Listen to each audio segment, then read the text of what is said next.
Tomé prestada la frase del doctor Martin Luther King Jr. para esta serie de charlas, porque él habla de una comunidad alternativa, algo que no se parece a lo que vivimos en la sociedad normal, porque la sociedad separa, divide a todo lo que no piense como ellos. Y ese ha sido el proceso más o menos natural de todas las sociedades: separar, poner fronteras, dividir, clasificar, etiquetar. Pero este hombre me inspira a mí demasiado para soñar en una iglesia o en la iglesia como la que sueña el Nuevo Testamento, una comunidad alternativa que no separa, que no hiere, que no etiqueta. Y por eso estamos hablando de cómo podemos amarnos como comunidad.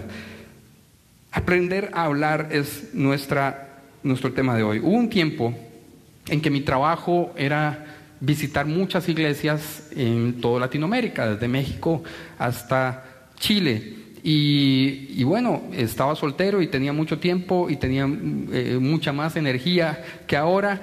Y mi trabajo consistía en montarme en un avión constantemente para visitar muchas iglesias. Entonces los aviones se convirtieron muchas veces en mi oficina. Y recuerdo una vez, es inolvidable, había un niño, era un vuelo de 8 o 9 horas, y había un niño que lloró las 8 horas en el asiento de atrás. Ahora, yo tenía que hacer una conferencia, necesitaba concentración, pero obviamente no iba a ser tan patán de levantarme y decirle a la mamá o al papá o a quien estuviera a cargo del niño: ve a ver cómo calla este chiquito. Por lo tanto, me di por vencido, cerré la computadora y como no me puedo dormir en los vuelos, pues me puse a leer un libro o lo que sea, pero era impresionantemente incómodo. ¿A cuántos les ha pasado que le toca un niño llorando en un vuelo? ¿Okay? Pero comprendemos que un niño es un niño, ¿cierto? Y que a veces hacen esas cosas porque además su forma de comunicar es llorando. Ahora, ustedes saben que hacer comunidad es como meterse en un avión. Y a veces hay algunos adultos que viajan con nosotros y que hacen exactamente lo mismo que los bebés cuando lloran y lloran. Y incomodan a todo el mundo cuando hablan. Hieren. La gente no puede vivir en paz cuando habla alguien como ellos en nuestro viaje, en nuestra comunidad, porque sus palabras suenan como un niño o como una niña que está molestando a los demás constantemente, que no ha aprendido a hablar, que no ha aprendido a comunicar, que no ha aprendido a expresarse correctamente, y por lo tanto todos los demás en el avión están incómodos orando al Señor para que ese chiquito se calle. Hay adultos que eso es lo que hacen, que eso es lo que provocan cuando hablan en Facebook, cuando hablan en una comunidad, cuando hablan por WhatsApp, cuando hablan por teléfono. Provocan que los demás oremos para que no hable. Señor, enmudécela. ¿Cierto o no? Así es. El problema es cuando estos adultos que generan tanta incomodidad, nosotros cuando no hemos aprendido a hablar, no queremos aprender a hablar. Y no queremos aprender a hablar porque creemos que hablamos muy bien, que nuestras palabras son correctas siempre. Y vamos cosechando constantemente divisiones, separaciones, relaciones rotas. Y al final de cuentas, nosotros somos los principales heridos en esto, porque los demás no quieren acercarse demasiado a nosotros. Pertenecer a una comunidad, ya sea una iglesia, la familia, el trabajo, un grupo de amigos, necesita algo esencial. Y lo esencial es que usted y yo aprendamos a hablar correctamente con los demás, expresar nuestras emociones, expresar nuestras ideas de la manera más correcta, Lo que hagamos con nuestra lengua es esencial para la vida, es determinante para la vida. Lo que usted haga con su lengua es determinante para la vida de la comunidad, de la familia, del grupo de amigos, en el trabajo, para el éxito personal. Si usted y yo aprendemos a hablar, a comunicar correctamente, entonces vamos a tener mejores relaciones en todos los niveles y vamos a tener más éxito en todos los niveles también. Cuando el pueblo hebreo salió de Egipto, habían sido esclavos durante casi medio milenio, y salen de Egipto, dejan de ser esclavos y empiezan un periplo, un camino, un recorrido por un desierto árido. Y yo pienso, y de hecho se lee en la Biblia, cómo se preparan ellos para esa caminata, y se preparan de muchas maneras, intuyendo que iba a haber peligros terribles que los podían destruir, que los podían masacrar. Los peligros más reconocidos y reconocibles para ellos eran los pueblos o las culturas que habían a su alrededor, a su paso hacia una tierra prometida, que no conocían cuál era. Entonces ellos decían: vamos a cuidarnos de los pueblos ajenos a nosotros, porque pueden venir a masacrarnos. Otro peligro en el camino podía ser el frío o el calor. Otro peligro podrían ser las fieras. Otro peligro podría ser la sed o el hambre. Lo que no pensaron, lo que no estudiaron, es que el peligro más letal en el camino de cualquier comunidad no viene de afuera. El peligro más letal no viene de afuera. El peligro más mortífero de cualquier comunidad se encuentra aquí dentro. Es un órgano muy pequeño que está dentro de nuestra boca y mata, y divide, y separa, y rompe cosas, y rompe comunidades. De tal manera que aunque sean muy fuertes o seamos muy fuertes en muchas cosas, si no somos fuertes en la forma de hablar, somos los más débiles de todos. Cuando un pueblo, cuando una familia, cuando una comunidad, cuando una iglesia es muy fuerte en muchas cosas y se ha preparado para cualquier cosa y no se ha preparado para hablar correctamente, son vulnerables, son débiles y se matan entre ellos.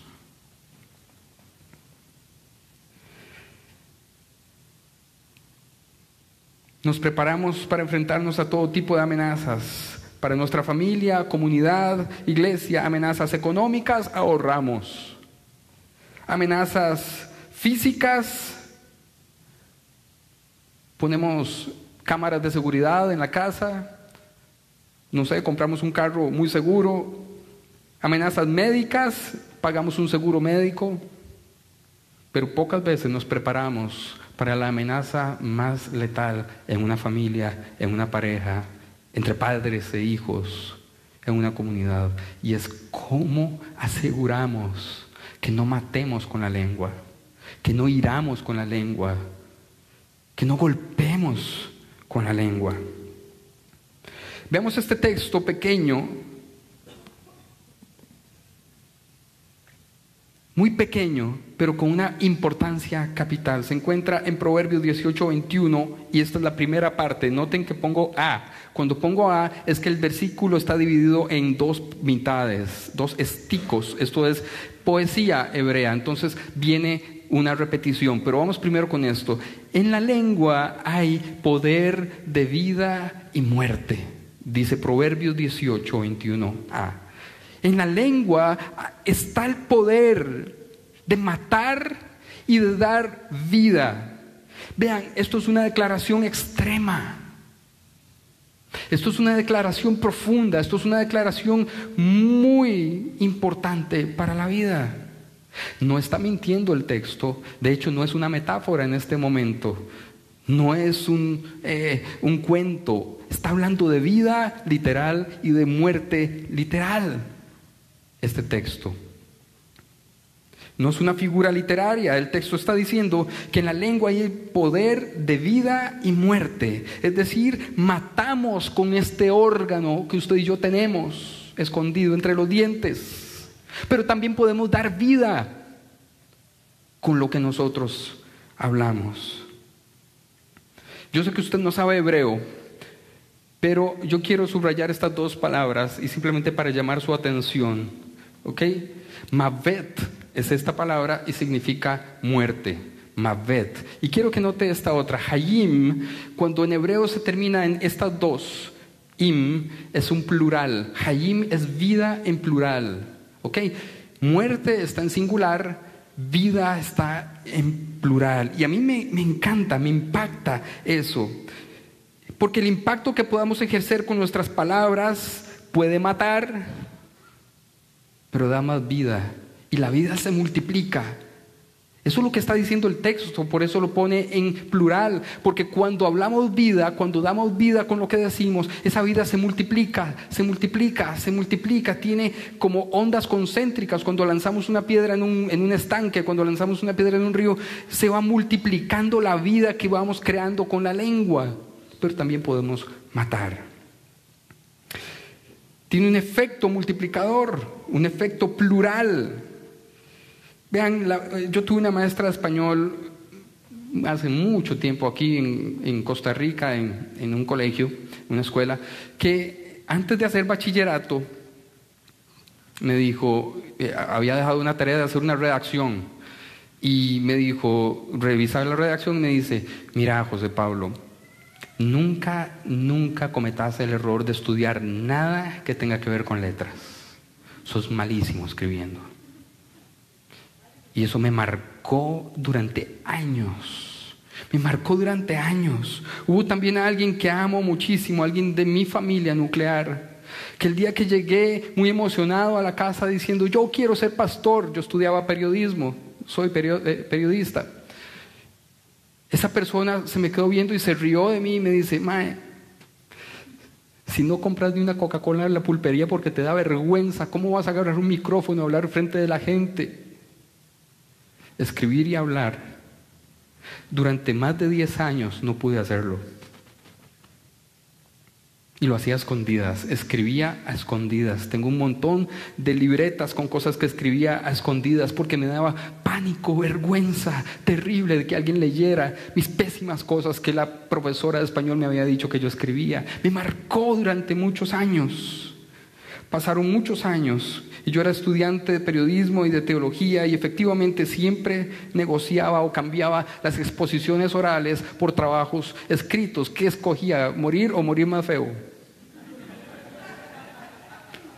Era terrible. ¿Cómo podía pasar?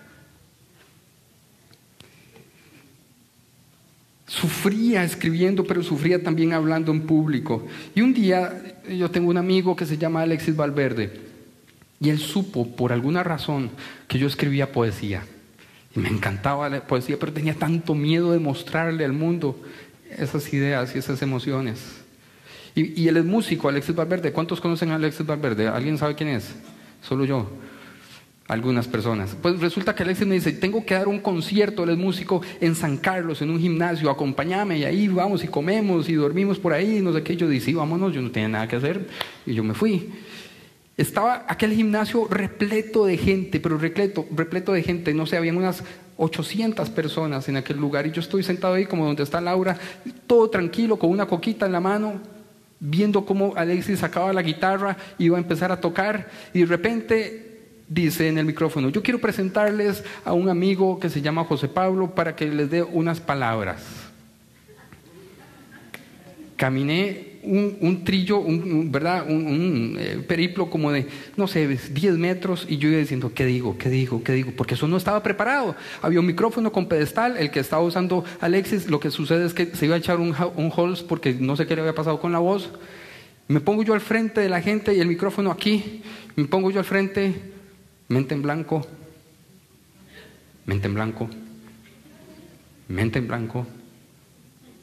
y me fui. Y no dije ni hola. Me temblaban las rodillas. Las palabras de aquella persona que me dijo, jamás podrás hablar en público, estaban ahí, diciéndome, ves, te lo dijeron, no podés hacerlo. Y lloré. Me fui al hotelillo donde íbamos a estar, me escondí. Como a las 3 horas llegó Alexis y me dice, mae, nos invitaron a un restaurante donde también uno puede tocar y hay un micrófono para leer poesía, ¿querés venir conmigo? Le digo, mae, está loco, yo un micrófono en mi vida lo voy a tener al frente, jamás.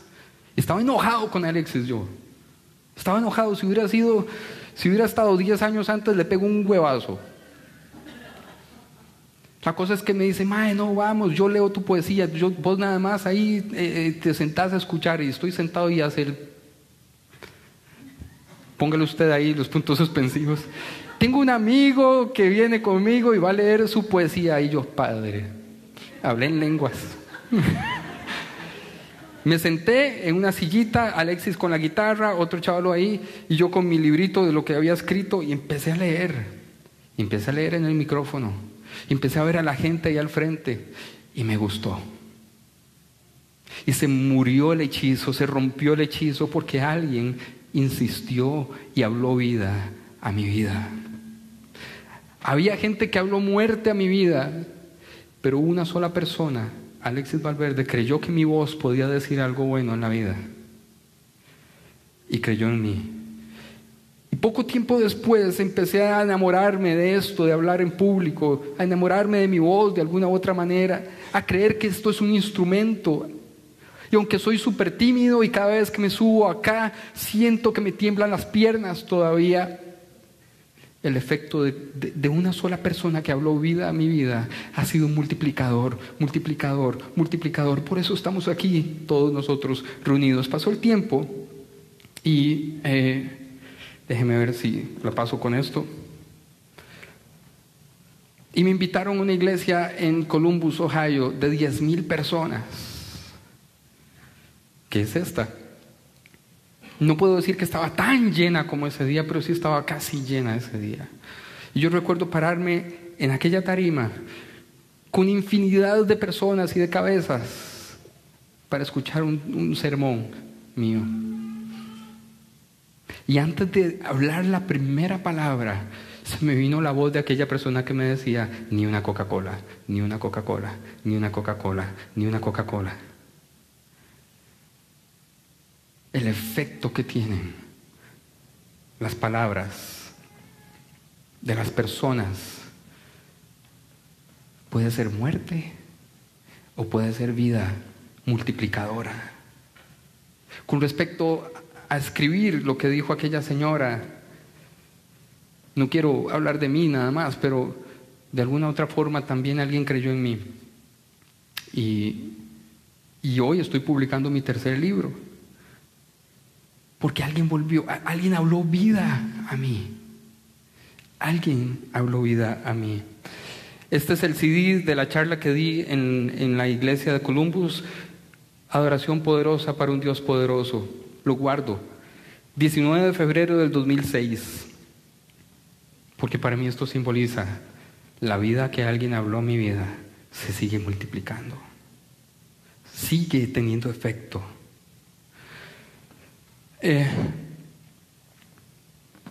Ayer falleció una tía mía, mi segunda mamá, y estuve escribiendo y corrigiendo este texto de lo que quería compartir con ustedes hoy, y no podía dejar de pensar en ella. Ella vivía en Los Ángeles con mi tío y mis primos, y yo una vez tuve que salir más o menos huyendo de Costa Rica y me fui a vivir con ellos un tiempo allá a Los Ángeles. Ellos se transformaron en mi familia, en mis papás. Cuando yo llegué a Los Ángeles yo me sentía fracasado porque muchas voces me decían que yo no podía. Y un día mis tíos me cogieron, me metieron en el carro y me llevaron a una universidad que se llama Azusa Pacific University. Me presentaron al decano académico de la Facultad de Teología. Y cuando me presentan, mi tía dice el nombre le dice, fulanito, ¿usted cree en genios? Le presento uno. Y aunque obviamente mi tía estaba exagerando de una manera desmesurada, marcó mi vida.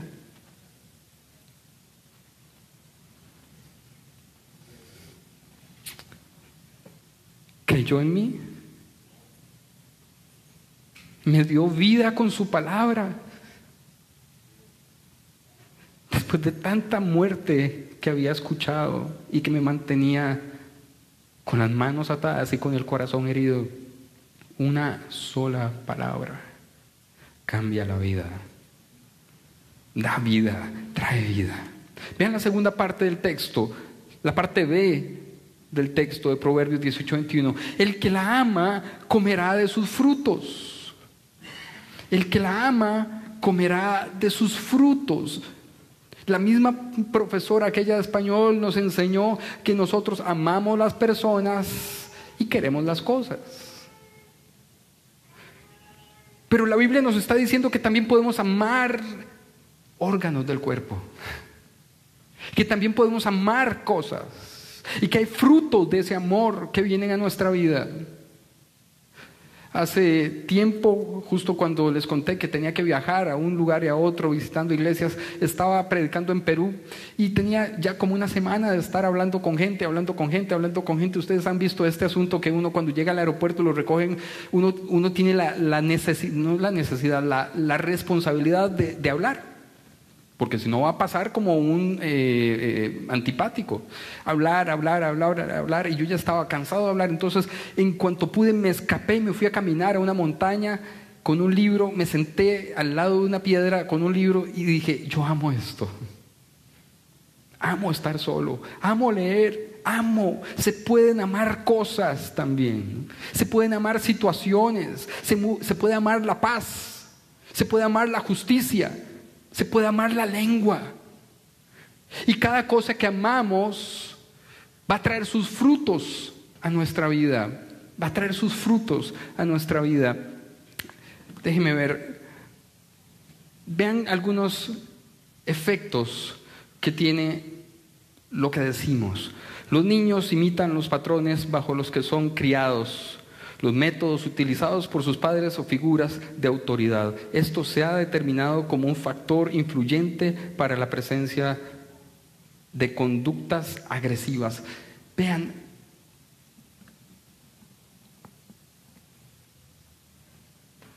todos tenemos una capacidad innata de utilizar la lengua para mal.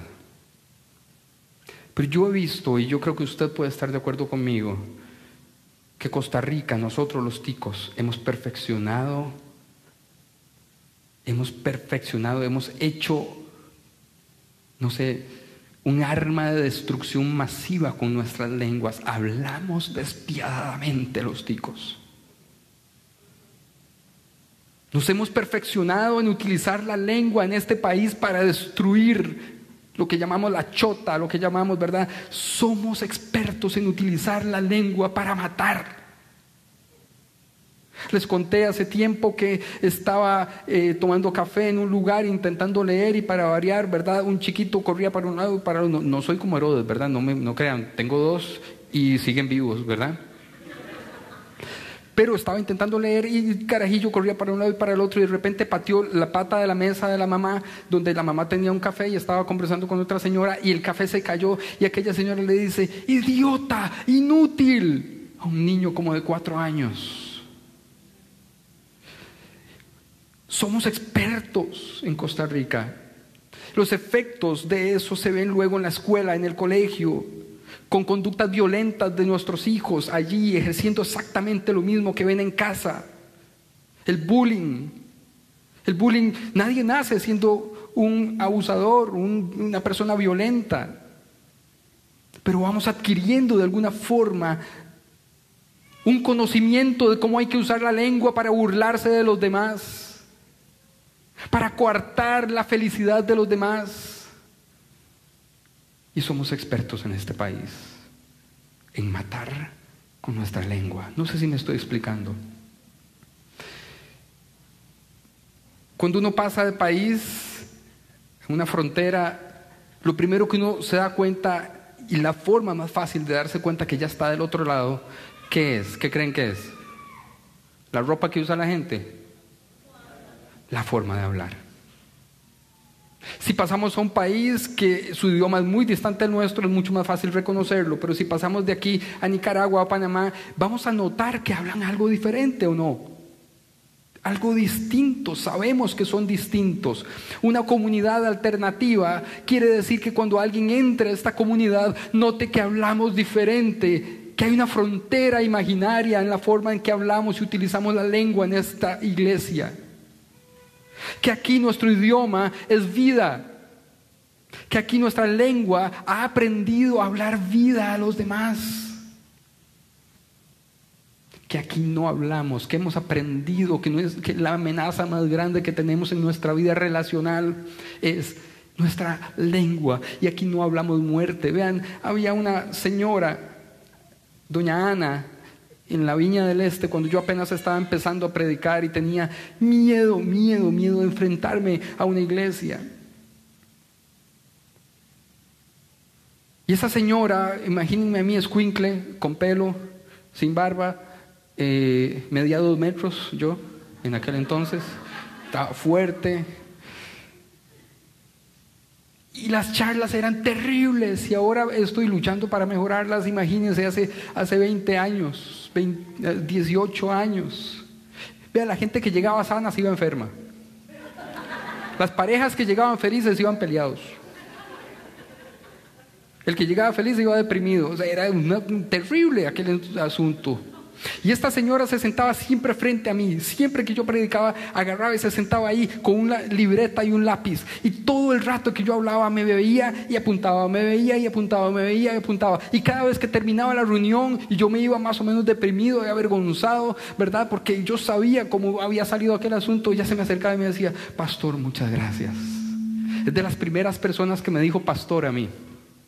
Muchas gracias. Por favor, siga adelante. Por favor. Después de muchos años me la encontré, creo que hace 2 años, y me dice: vea este cuaderno, pastor. Un cuaderno de más de 100 páginas, escrito a mano. Me dice: todas estas son sus charlas que yo apunté.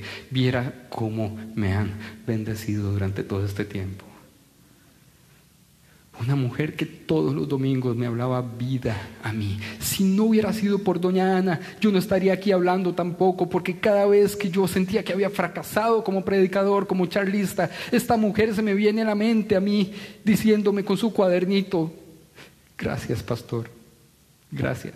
Hablar vida multiplica la vida, no mía, sino de todas las personas que puedan escucharme después.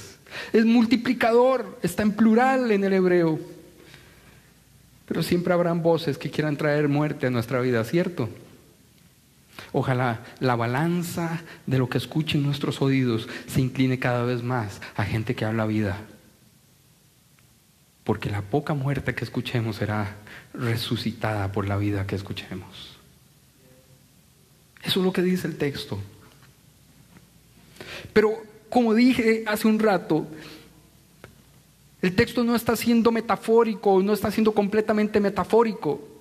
El bullying mata.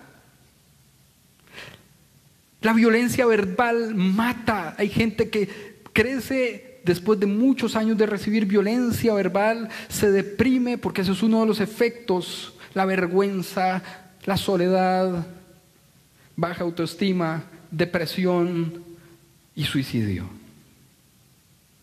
¿Cuántos adolescentes en el mundo se suicidan por lo que les dicen? Porque la lengua mata, pero también da vida. La lengua da vida. Las estadísticas. Tengo un amigo que viene a Interludio, que es un psicólogo, y le pregunté algunos datos, que no voy a cansarlos con eso, pero son alarmantes. Se llama Óscar Valverde Cerros, y le pregunté: mira, ¿tenés algunos datos acerca de la violencia verbal en las escuelas, en los colegios, en las universidades, en la casa? Y me mandó mucho material. Y estuve intentando leer y compaginar todo eso, y tengo algunas cosas ahí apuntadas, pero no se los voy a contar. Vean, es alarmante el efecto que está teniendo la forma en que hablamos en Costa Rica. Véanlo en redes sociales. Véanlo cuando nos referimos al presidente, cuando nos referimos a los diputados, cuando nos referimos a los demás, cuando nos referimos a los diferentes, cuando nos referimos a los que nos caen mal. Somos expertos en matar con la lengua. Pero en esta iglesia yo quiero que aprendamos a hablar. Y por eso estamos aquí esta mañana. La Biblia separa a las personas, y el libro de los Proverbios separa a las personas, dependiendo de cómo usan la lengua, entre necios y sabios.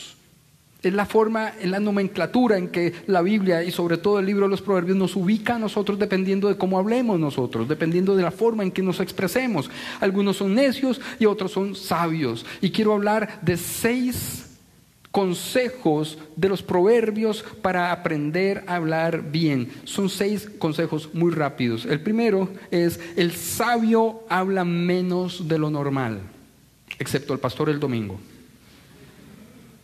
El sabio habla menos de lo normal. Entre menos hable una persona, menos posibilidades tiene de meter la pata, ¿o no? Hace muchos años, yo soy experto en eso, pero mi papá es más experto en eso. Había muerto un señor de la iglesia y estábamos esperando que entrara la gente a la iglesia, y pasa la señora. Hacía un año que había muerto este señor. Y entra la señora y mi papá la saluda y le dice: ¿cómo le va, fulanita de tal? ¿Cómo está su esposo? Y entonces mi papá cae en cuenta de que está haciendo una pregunta individual y le dice: siempre muerto.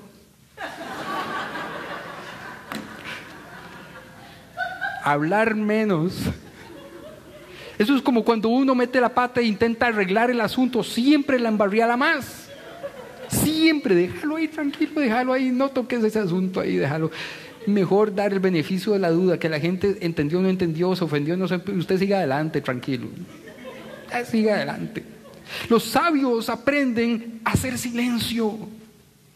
Las personas sabias saben que hablar corre sus riesgos. Ven lo que dice Proverbios 17, 27 al 28 de la Reina Valera 95. El que ahorra palabras, me encanta cómo lo dice, ahorrar palabras, tiene sabiduría. Prudente de espíritu es el hombre inteligente. Aún el necio, cuando calla, es tenido por sabio. El que cierra sus labios es inteligente. ¿Cómo lo decimos nosotros muy criollamente? En boca cerrada no entra mosca. Mejor tonto callado que tonto. La Biblia nos enseña una sabiduría práctica, sencilla, pero muy profunda. Piense lo que va a decir, piense lo que va a escribir, porque los sabios saben hablar menos. Saben hablar menos. ¿Sabe? Hay gente con la que uno le huye, ¿o no? Porque hablan demasiado. Porque uno sabe que uno le da la mano, le coge el codo, le da un abrazo y 2 horas después siguen hablando.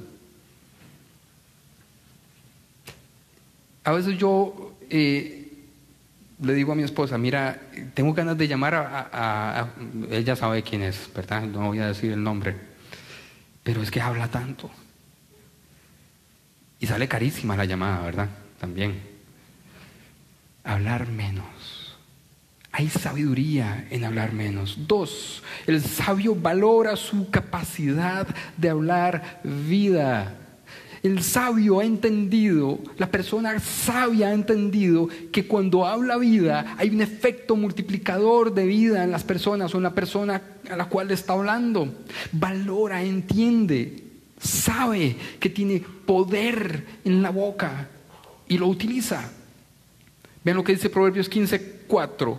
La lengua apacible es árbol de vida. Es árbol de vida. Pero la perversidad de ella es quebrantamiento de espíritu. Uno, en la sabiduría bíblica, entiende que lo que habla puede ser árbol de vida, entonces valora las palabras, valora las expresiones. Y evita la necesidad de hablar perversidades o hablar cosas que traigan daño al corazón de las personas o quebrantamiento de espíritu. Una crítica. Vean, cuando a mí me dice alguien: mire, pastor, con todo respeto, es que no va a decir nada con respeto. Ya cuando dice: mire, yo a usted lo valoro mucho, lo respeto mucho y quiero decirle algo con mucho respeto, no va a decir nada respetuoso. Porque una crítica, usted no tiene que empezar diciendo que con todo respeto. Usted nada más dice: mira, y construye, valora el orden de las palabras, lo que vas a decir, valora que podés matar o dar vida con lo que estás diciendo. Pensemos. 3. El sabio sabe que una alternativa es callar o escuchar. ¿Cuántos de ustedes, no quiero preguntarles cuántos de ustedes practican esto, pero cuántos de ustedes han conocido personas que usted le está hablando y usted sabe que ya no lo está escuchando, sino que ya sabe lo que le va a responder? Sí, la gente que ya tiene las respuestas aquí preprogramadas y uno habla y usted sabe que si usted respira, se mete y dice lo que estaba pensando, porque no lo está escuchando.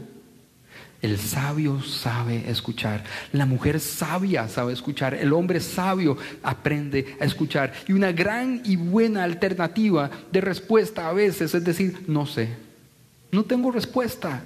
Yo como pastor y muchos de ustedes en sus trabajos, en sus casas, qué bueno es quitarse de encima la necesidad de saber todas las respuestas. Yo no sé muchas cosas. Y yo puedo y no me da vergüenza decir no sé.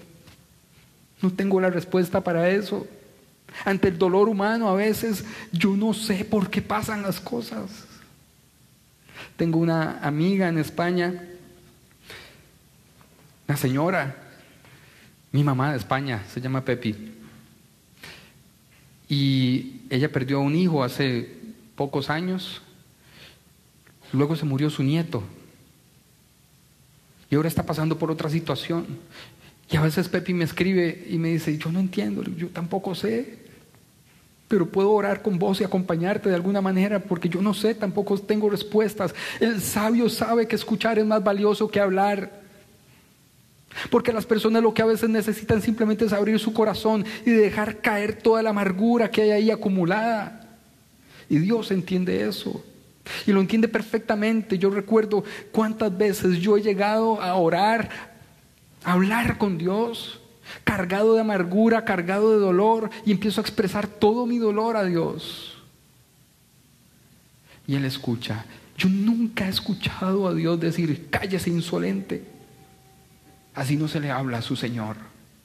Dios escucha, escucha y escucha y escucha y escucha. Y solo cuando yo he terminado de sacar todo el veneno que he acumulado, entonces Dios dice, venga papito, yo tengo algo para usted.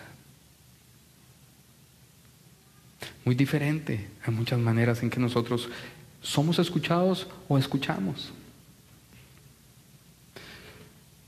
El sabio sabe que una alternativa es escuchar. Proverbios 18:13, al que responde sin haber escuchado la palabra le es fatuidad y vergüenza. Al que responde sin haber escuchado, la palabra es fatuo, es vano, es algo que no vale para nada. La palabra le es vana y le va a dar vergüenza responder sin haber escuchado. Escuchar es más importante que hablar. Si usted quiere aprender a hablar, aprenda primero a escuchar. A veces va a ser una respuesta muy corta a lo que alguien le esté diciendo porque supo escuchar. Vean, hace muchos años yo estaba recién casado con Laura, obviamente porque de momento es mi primer matrimonio. ¿Ves? El que habla menos habla más sabio, no se enreda. Es que yo quería darles un buen ejemplo de cómo uno puede decir cosas. Pues resulta que íbamos en un carrito ahí que yo tenía y estábamos viendo en San José un restaurante al cual soñábamos ir algún día, pero no había plata para eso. Y yo iba como 1 por hora, viendo el restaurante, y yo le decía a la abuela, algún día mi amor, algún día te llevaré ahí, vamos a ir entre los dos, vamos a ahorrar y vamos a ir. Y en eso el carro de atrás, que era un trailero, empieza matando todo el romance y la ilusión, ¿verdad? Y nosotros ahí soñando. Y entonces, ¿qué hago yo? Freno. Entonces se me pone a la par, baja la ventana y me dice un montón de improperios. Yo bajo la ventana, lo vuelvo a ver con cara así de demonio. ¿Y qué fue la palabra que le dije? Sí, digo, tonto. Hasta para ofender hay que aprender, ¿verdad? Pero esa palabra lo enfureció tanto, este señor lo enfureció tanto que agarró el tráiler y me lo tiró encima y con una cosa que tienen de metal a un lado me arrugó el carro y se fue. Entonces cerré la ventana yo y me fui persiguiéndolo. ¿Para qué? No sé. Y Laura pegando gritos a un lado y yo, a este lo atrapo. Vea, como 20 minutos. Y de camino yo con el celular llamando al 911. Estaba en esas épocas de la vida, ¿verdad? Y me contestan, mire, es que me acaba de chocar un carro y lo voy persiguiendo. La muchacha del otro lado, mire, es que nosotros no podemos llegar a un hecho que se está en movimiento. Si paran y nos dicen, nosotros podemos enviar ahí algo. Y dice, es que ¿cómo lo voy a parar? Es un tráiler, no sé qué. Yo puedo decirles de dónde voy. Vea, voy por la calle tal, tal. Entonces llamé al tráfico y lo mismo. No pueden hacer acciones si estamos en movimiento. Imagínense qué tirada. Hasta que lo dejamos ir.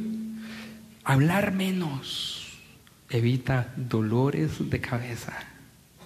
Saber escuchar evita discusiones terribles. El corazón del justo piensa antes de responder, piensa. Miren, a veces, y hace no mucho tiempo, a alguien mataron en un parqueo de PriceMart porque dijo algo en un parqueo, porque le robó el campo y le dijo algo, recuerdan, y la otra persona sacó una pistola y lo mató. El sabio sabe que es peligroso, el sabio sabe que mejor callarse. La boca de los malvados derrama maldad, y me encanta cómo la Reina Valera dice derrama, porque a veces hay gente que habla y parece que se está vomitando, ¿cierto? Parece una diarrea lo que le está saliendo. Se le derrama algo y no se puede recoger ya nunca más. Es un desmadre lo que hace cuando habla, pero es preferible ser justo y pensar antes de hablar y hablar menos. 4, el sabio aprecia la belleza de las palabras bien usadas. No sé si a usted le ha pasado, a mí me pasa a menudo, porque yo soy impulsivo y sobre todo respondiendo correos, por eso ya casi no respondo correos. Pero tengo un buen filtro que es mi esposa. Cada vez que yo estoy bien enojado o frustrado o algo y voy a escribir un correo electrónico, Lau, vean lo que escribí, y siempre me lo edita. Termina siempre en 2 frases el correo. Una cosa así termina en 2 frases. El sabio aprecia la belleza de las palabras bien usadas. Cuando yo logro brincarme esa frustración, brincarme esas ganas de decirle 4 a alguien y uso bien mis palabras, me siento satisfecho, feliz, me lleno de vida porque lo logré. Logré actuar bien. No sé si a usted le ha pasado. En Facebook, cuando alguien te está diciendo, pues yo digo mucho Facebook, ¿verdad? Pero es que ahí la mitad de la vida está ahí para muchos de ustedes. Y alguien viene de impertinente ahí a seguir, a buscar pleito.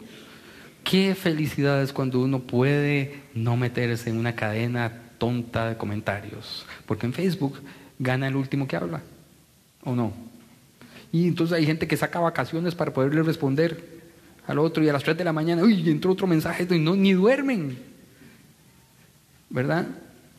Apreciar es cuando nosotros vemos a alguien hacer algo bien y vamos y se lo decimos. Apreciar, usar bien nuestras palabras, ver a los músicos acá y llegar algún día a decirles, mira qué bien, qué buen brete. Me gusta lo que hacen. Ver a alguien recibiendo aquí en la entrada o haciendo lo del café, bien hecho. Ver a alguien en la familia que hizo algo, por más pequeño, por más niño que sea, y acercarse y decirle, mira, me gustó mucho lo que hiciste, gracias. Va a crear vida, vida, vida, vida. Nos hemos acostumbrado a tener más toneladas de crítica que de felicitaciones.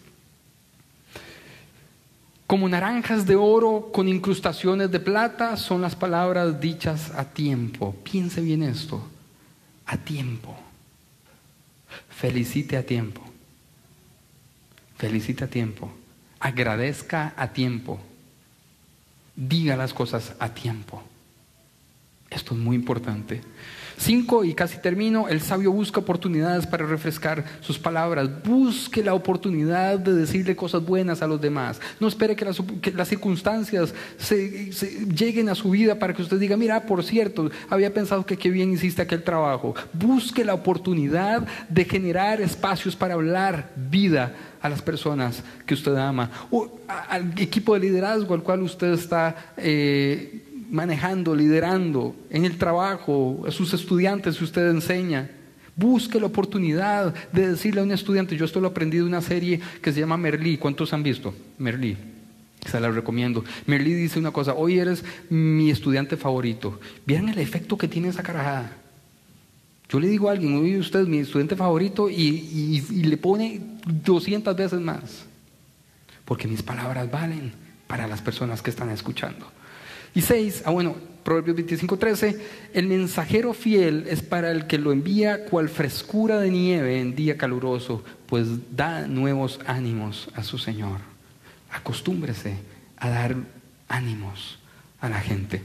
5:6, el sabio conoce el antídoto para la ira. Esto es uno de los versículos que aprendí de más pequeño. Mi mamá y mi papá me lo enseñaban mucho. Será porque nos peleábamos mucho entre los 3 hermanos, seguramente. Pero el versículo dice, ¿alguien se lo sabe? La respuesta blanda o suave aplaca la ira, pero la palabra áspera hace subir el furor. Si alguien lo está insultando y alguien está muy enojado, una respuesta suave desarma a cualquiera. Sí, Señor, tiene razón. Me disculpo, tiene toda la razón. Una respuesta blanda aplaca la ira y la discusión se calma. Y hay muchas vidas que se pueden salvar con una respuesta blanda, ¿cierto o no? Hay mucha vida que se puede generar en la familia, con los niños, enseñarles a responder bien, blando, cuando alguien está alterado. En las parejas, hay personas que yo siempre pregunto: ¿cómo empieza usted una discusión? Del 1 al 10 de enojo, ¿cómo empieza usted la discusión? Porque uno tiene grados, ¿verdad? El 1 es, mira, quiero hablar con vos. El 2 es, ¿verdad? Ahí va subiendo. El 5 es ya con insulto incluido. Y ahí va hasta el 10. Si uno de los dos logra aplacar la ira del otro, el enojo del otro, con respuestas blandas, pueden conversar de verdad. Bajar la conversación al nivel de respuesta blanda que aplaca la ira del otro. Estos son 6 consejos del libro de los Proverbios para aprender a hablar. Y es crucial que usted y yo aprendamos a hablar, a generar vida en nuestros hijos, a generar vida en nuestros hermanos, en nuestros papás, en nuestras parejas, en la comunidad, con los amigos. Que cuando alguien entra a este lugar a interludio, o vaya a una cena de interludio, o alguna actividad de interludio, aprenda o sepa o se dé cuenta que aquí hablamos diferente. Que aquí hemos aprendido que la lengua sí tiene el poder de dar vida o de dar muerte. Oremos en este momento. Señor, gracias por tu palabra, Señor.